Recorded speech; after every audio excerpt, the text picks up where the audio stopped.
Hello बच्चों, हम लोग आज पढ़ने वाले हैं नॉर्टन प्रमेय के बारे में। तो देखिए आज का अपना जो टॉपिक है वो है नॉर्टन प्रमेय।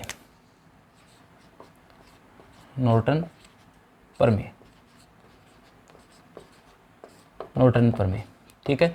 ये क्वेश्चन बच्चों 2021 के एग्जाम में पूछा गया है। तो इस बार के लिए जो थ्योरम पढ़ी हम लोगों ने, उनमें सबसे इंपॉर्टेंट थ्योरम है, मोस्ट इंपॉर्टेंट है बच्चों इस साल के लिए। कौन सी प्रमेय? नॉर्टन प्रमेय। नॉर्टन प्रमेय बच्चों हमें क्या बताती है? नॉर्टन प्रमेय वही बात बताती है जो कौन बता रही थी? थेवेनिन थ्योरम बता रही। बस थोड़ा सा अलग तरीका इसका ये है कि जैसे जब हम लोग पढ़ रहे थे थेवेनिन थ्योरम, तो उसके अंदर हम लोग क्या बोल रहे थे? थेवेनिन में जो हम लोग पढ़ रहे थे Thevenin theorem, Thevenin theorem, Thevenin theorem में हम लोग ये पढ़ रहे थे कि जो हमारे पास में एक जटिल जाल है, क्या है हमारे पास में जो एक जटिल जाल है, उस जटिल जाल को हम लोग क्या कर सकते हैं? प्रतिस्थापित कर सकते हैं एक दूसरे जाल से। उस जाल के अंदर सिर्फ क्या जुड़ा हुआ हो? एक वोल्टता स्रोत जुड़ा हो, इक्विवेलेंट, और इसके श्रेणी क्रम में क्या जुड़ा हुआ हो? एक प्रतिबाधा जेड इक्विवेलेंट जुड़ी हुई हो, और यहाँ ए और यहाँ बी, और यहाँ क्या जुड़ा हो?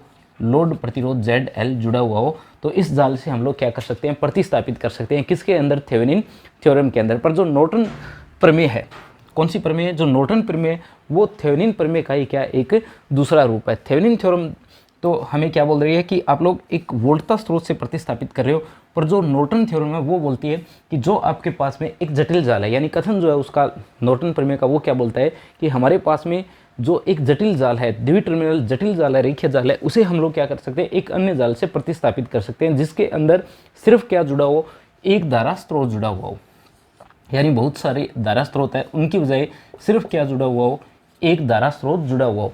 ये जो निशान है ये धारा स्रोत का है, और ये किसका निशान है? वोल्टता स्रोत का है। ये जो निशान हम लोगों ने बना रखा है ये किसका है? वोल्टता स्रोत का है। और ये जो निशान है किसका है? धारा स्रोत का है। तो एक धारा स्रोत से हम लोग क्या कर सकते हैं? इसे प्रतिस्थापित कर सकते हैं, ठीक है।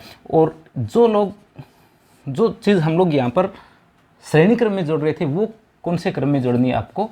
इसके समांतर क्रम में जोड़नी है। किसके? धारा स्रोत के। तो धारा स्रोत के क्या कर दिया? समांतर क्रम में जोड़ दिया है, ठीक है। ये टर्मिनल ए और बी है, और यहाँ क्या जुड़ा हुआ है? जेड एल जुड़ा हुआ है, ठीक है। तो थेवेनिन थ्योरम तो हमें ये बोल रही थी कि आप लोग क्या कर सकते हो? एक जटिल जाल को अन्य जाल से प्रतिस्थापित कर सकते हो जिसमें क्या जुड़ा हो? एक जेड इक्विवेलेंट और ई इक्विवेलेंट जुड़ा हो। कौन से क्रम में? श्रेणी क्रम में। तो ये बात हमें बोल रही थी थेवेनिन थ्योरम। और जो नॉर्टन थ्योरम है, कौन सी थ्योरम है? नॉर्टन थ्योरम है, वो इसी का ही क्या है? एक अन्य रूप है। बस ई इक्विवेलेंट की जगह क्या है? आई इक्विवेलेंट है। वोल्टता स्रोत की जगह क्या है? धारा स्रोत है। और श्रेणी क्रम की बजाय जेड इक्विवेलेंट कौन से क्रम में जुड़ा हुआ है? समांतर क्रम में जुड़ा हुआ है। यानी नॉर्टन थ्योरम आपको क्या बोल रही है कि द्विटर्मिनल रेखीय जाल को आप लोग अन्य जाल से प्रतिस्थापित कर सकते हो जिसके अंदर सिर्फ क्या जुड़ा हुआ हो? एक आई इक्विवेलेंट जुड़ा हुआ हो, यानी धारा जनित्र जुड़ा हो, और इसके समांतर क्रम में प्रतिबाधा जुड़ी हुई जेड इक्विवेलेंट तुल्य प्रतिबाधा से क्या कर सकते हो? प्रतिस्थापित कर सकते हो। अब तरीका बताया गया है आई इक्विवेलेंट और जेड इक्विवेलेंट को मापने का। तो जेड इक्विवेलेंट मापना है आपको पॉइंट ए और बी टर्मिनल जो है यहाँ पर, ए और बी टर्मिनल जो है यहाँ पर, इसे हटा करके क्या करना है आपको? जेड इसका इक्विवेलेंट का मान ज्ञात करना है। और आई इक्विवेलेंट का मान ज्ञात करते इसमें ए और बी टर्मिनल जो है इन्हें आपको क्या कर देना है? शॉर्ट सर्किट कर देना है। मैं आपको एच प्राचल बताऊंगा, उसमें आपको बताऊंगा कि दो तरीके से करते हैं हम लोग, धारा स्रोत और वोल्टता स्रोत के साथ में या तो आप लोग इन्हें खुला छोड़ते हो या क्या करते हो? शॉर्ट सर्किट करते हो। तो उसमें हम लोग देखेंगे कि कब शॉर्ट सर्किट किया जाता है और कब क्या किया जाता है? इन्हें खुला छोड़ा जाता है। तो ये आपके पास में क्या है? नॉर्टन प्रमेय का कथन है, ठीक है। याद रखना बिल्कुल सिंपल है, दोनों को साथ में बता रहा हूँ, थेवेनिन और नॉर्टन को। नॉर्टन इस बार के लिए इंपॉर्टेंट है बच्चों, पहले ही बता चुका हूँ, ठीक है। और थेवेनिन जो है पीछे जो एग्जाम हुआ था इसमें पूछ चुके हैं। तो यहाँ आपको क्या करना है? इक्विवेलेंट जोड़ना है, श्रेणी क्रम में जेड इक्विवेलेंट जोड़ना है। यहाँ आपको आई इक्विवेलेंट जोड़ना है, समांतर क्रम में जेड इक्विवेलेंट जोड़ना है। इतना सा दोनों का क्या है? कथन है। बस जेड इक्विवेलेंट और ई इक्विवेलेंट के मान ज्ञात करने के तरीके क्या है? ए और बी पर आपको जेड इक्विवेलेंट मिलेगा, और यहीं पर आपको क्या मिलेगा? आई इक्विवेलेंट मिलेगा। ए और बी पर आपको जेड इक्विवेलेंट, और यहीं पर क्या मिलेगा? आपको ई इक्विवेलेंट मिलेगा, ठीक है। तो थेवेनिन थ्योरम से इसे हमें क्या करना है? सिद्ध करना है। तो यहाँ से आप देखिए, आई जो है उसका मान हम लोगों ने ज्ञात किया था, लोड पर जो करंट आ रहा था उसका मान थेवेनिन के अंदर ज्ञात किया था। ई इक्विवेलेंट भाग में क्या आया था? Z equivalent plus Z L. ये जो मान है ये हमें मिला था किसके अंदर? थेवेनिन थ्योरम के अंदर। तो यहाँ तक तो आपको सोल्व करना है। अगर ये थ्योरम जो है 5 नंबर की आती है, अगर 3 नंबर में आती है तो सीधा इसको लिख देना है, ठीक है। यानी अगर 6 नंबर में आती है तो थेवेनिन वाला सोल्व करके ये समीकरण आपको बतानी पड़ेगी कहाँ से आई है। और अगर 3 नंबर में आती है तो सीधा आप लोग लिख दोगे आई एल इक्वल क्या आएगा? ई इक्विवेलेंट बटा Z equivalent plus Z L आएगा। अब यहाँ पर आप लोगों को क्या करना है? जब आपको आई इक्विवेलेंट का मान ज्ञात करना है, किसका मान ज्ञात करना है? आई इक्विवेलेंट का मान ज्ञात करना है तो ए और बी जो टर्मिनल है इनको क्या कर देना है, शॉर्ट सर्किट आपको कर देना है। देखिए यदि आप इसे शॉर्ट सर्किट कर दोगे तो जेड एल का कोई मतलब नहीं रहेगा, इसे आपने सीधा जोड़ दिया तो जेड इक्विवेलेंट जो है वो शॉर्ट सर्किट हो जाएगी, यानी ये यहाँ से क्या हो जाएगा, हट जाएगा। इसका मतलब क्या हुआ, जेड एल जो है उसका मान क्या हो जाएगा, 0 हो जाएगा। तो आपके पास में आई एल जो है वो कितना बचेगा, ई इक्विवेलेंट बटा जेड इक्विवेलेंट। ये किसका मान है, ये आई इक्विवेलेंट का मान है, ठीक है। यानी यहाँ से अगर आप लोग देखो ई इक्विवेलेंट आपका तो वो किसके बराबर है, इस मान के बराबर है, ठीक है। ये बात हम लोग कहाँ से पढ़ करके आ रहे हैं, ये बात हम लोग पढ़ करके आ रहे हैं थेवेनिन थ्योरम से।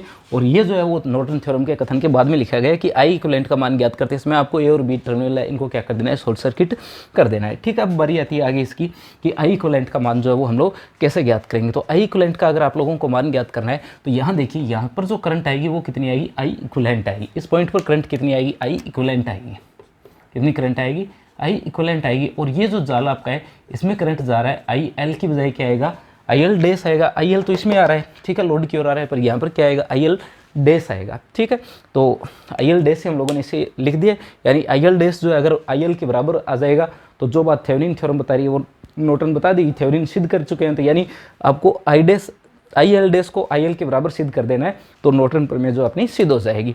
तो आई डैश एल का अगर मान ज्ञात करें, किसका मान ज्ञात करें, आई डैश एल का मान ज्ञात करें तो आई डैश एल जो है वो कहाँ से आएगा, ई इक्विवेलेंट से ही तो आने वाला है, क्योंकि ई इक्विवेलेंट जो है वो धारा विभाजन नियम से क्या हो जाती है, विभाजित हो जाती है। तो आपको क्या करना है, आई इक्विवेलेंट गुणा, ठीक है, किससे गुणा करना पड़ेगा, इस ओर आपकी आई इक्विवेलेंट आने वाली है तो ऊपरी ऊपर कौन आएगा, जेड इक्विवेलेंट आएगा, बाद में क्या आएगा, Z equivalent plus Z L आएगा। और ये मान आप लोग समीकरण 3 से देख सकते हो किसके बराबर है, ई इक्विवेलेंट के बराबर है, ठीक है।